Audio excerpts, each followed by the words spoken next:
Audio ادب میں خوش آمدید، جہاں لفظ جیتے ہیں اور ہر کہانی دل سے بیان کی جاتی ہے۔ آج کی کہانی ہے کاغذ کا پھول۔ ایک پرانی ڈائری کے بیچ مجھے ایک مرجھایا ہوا پھول ملا۔ کاغذ کا تھا، لیکن خوشبو انسان کی تھی۔ اس پھول کو دیکھ کر یاد آیا کہ کتنے لفظ تھے جو کبھی کسی کو سنائے ہی نہیں گئے۔ ان لفظوں کا رنگ آج بھی اس پھول کی سفید پنکھڑیوں پر زندہ تھا۔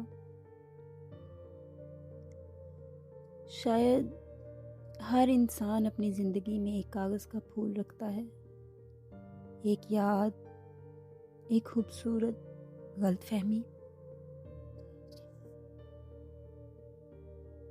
میں سوچتی ہوں اگر وہ پھول بول پاتا تو کیا کہتا؟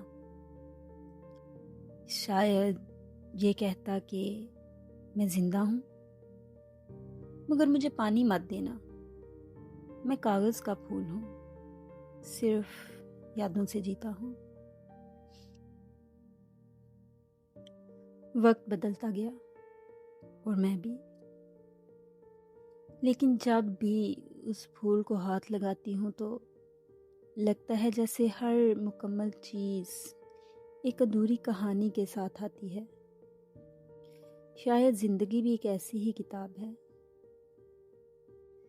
جہاں پھول تو مرجھا جاتے ہیں لیکن لفظ جیتے ہیں۔ آپ دیکھ رہے تھے آڈیو ادب۔ ملتے ہیں ایک اور نئی تحریر کے ساتھ۔ اللہ حافظ۔